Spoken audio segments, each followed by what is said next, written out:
Welcome to the Gel Electrophoresis virtual laboratory.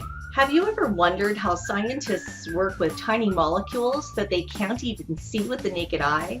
Here's your chance to try it yourself. Sort and measure DNA strands by running your own gel electrophoresis experiment.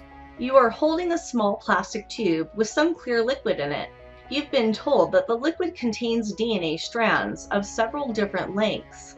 Your job is to find out what those lengths are. How will you do it? Let's find out.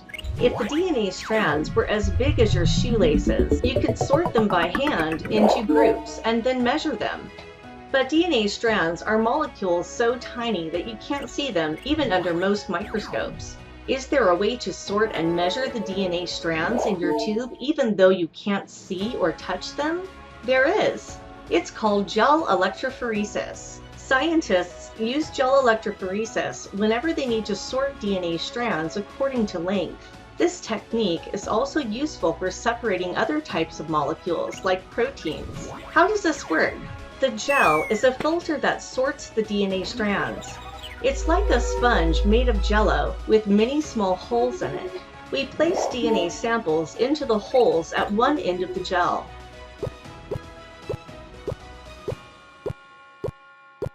Electrophoresis is how we push the DNA strands through the filter. By adding an electrical current, we can make the DNA move. Short strands move through the holes in the gel more quickly than long strands do. Over time, the shorter strands in the sample will move further away from the starting point versus the longer strands. DNA strands of the same length will move at the same speed and will end up grouped together. In this way, the DNA strands in the sample sort themselves. Staining the sorted groups of DNA makes them visible to the naked eye. Although we can't see a single strand of DNA, we can see large groups of stained DNA strands. These groups show up as bands on the gel. Now it's your turn to run a gel. You will run your own gel electrophoresis by following these steps. Step 1. Make the gel. Step 2. Set up the gel apparatus. Step 3. Load the DNA sample into the gel. Step 4. Hook up the electrical current and run the gel. Step 5. Stain the gel and then analyze the results. Let's begin. Here is what you will need to make the gel. You'll need powdered agarose, buffer, a flask, a microwave, the gel mold, and the gel comb. Making an electrophoresis gel is a lot like making jello, but you don't want to eat this type of gel. We'll begin by placing a small amount of agarose into the flask. Agarose is a dried powder similar to gelatin, but it's made from seaweed. Now we'll add some liquid buffer to the flask. The buffer is a saltwater solution that will let the electrical charges flow through the gel. We've loosely placed plastic wrap over the top of the flask to prevent the liquid from boiling over. We can now open the microwave by pressing the open button and place the flask containing the buffer and agarose mixture inside the microwave. We will heat the mixture until the agarose melts into the buffer. We've removed the plastic wrap from the top of the flask. Now we can pour the melted agarose mixture into our mold. Notice that the mold has tape on each end to hold the melted agarose. Now we'll place the comb into the gel on one end. The notches in the gel mold hold it in place. Let the gel cool and solidify. This usually takes about half an hour, but we will speed up the clock for you so you don't have to wait that long. As the gel cools, tiny holes form in it. Now that the gel has cooled, we'll carefully remove the comb, leaving empty wells that will be used for the DNA samples. Now it's time to set up the electrophoresis box. You will need the gel that you just made, an electrophoresis box, and another bottle of buffer. We pour the buffer into the electrophoresis box. Then place the gel, still in the mold, into the electrophoresis box. We have removed the tape from the ends of the gel mold.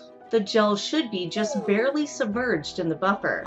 The buffer conducts the electrical current from one end of the gel to the other.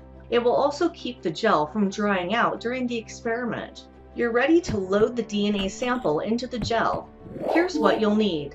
Loading buffer, the tube of DNA, the DNA size standard, a micropipetter, the electrophoresis box containing buffer and the gel, and pipette tips. With a clean pipette tip, use the micropipetter to suck up some of the loading buffer and then add it to the DNA sample. DNA samples are prepared in a clear liquid solution that would be hard to see if you tried to load it directly into a well. The loading buffer contains a dye that makes the sample easy to see. It is also slightly goopy. This makes the DNA sample thicker so that it will drop into the well instead of just floating away. The DNA size standard already contains the loading buffer. Next, you will use the micropipetter to transfer the DNA sample from the tube into the well of the gel. First, suck up some of the DNA sample into the pipette tip. Now, we will eject the DNA sample from the pipette into the first well of the gel. In real life, loading the sample into a well takes some practice, so don't be disappointed if you missed your target the first few times. Using a clean pipette, use the micropipetter to suck up some DNA size standard. Transfer the DNA size standard into the next empty well. The DNA size standard contains DNA strands of known lengths. Running it on the gel will give you a reference by which to estimate the lengths of the DNA strands in your sample. It's time to turn on the electricity and run the gel. When you turn on the power, the black end will generate a negative charge. The red end will generate a positive charge. Together, they will pass the current through the gel. DNA has a negative charge. To move the DNA through the gel, you must put the black cord, which is the negative charge, closest to the wells. Plug the black cord from the electrophoresis box into the matching outlet on the power supply. Now, click the location on the power supply where you want to plug in the red cord. Now we can turn on the power supply. Your gel is off and running. Let's look into the gel box to see what is happening. Check for tiny air bubbles coming out of the electrodes at both ends of the electrophoresis box. The bubbles are your proof that a current is running. Repelled by the negative charge, the DNA moves through the gel towards the positive charge at the other end.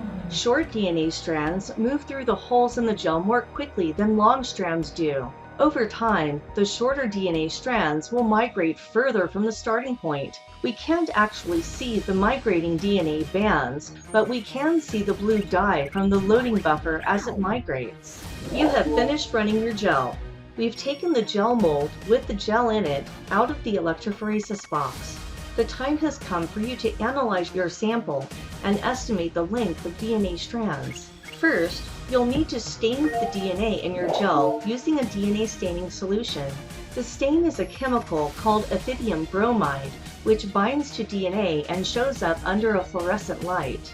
Although we can't see any single DNA strands, we can see large groups of stained DNA strands. These groups will show up as bands in the gel. Now we can drag the gel out of the mold and put it into the DNA staining solution.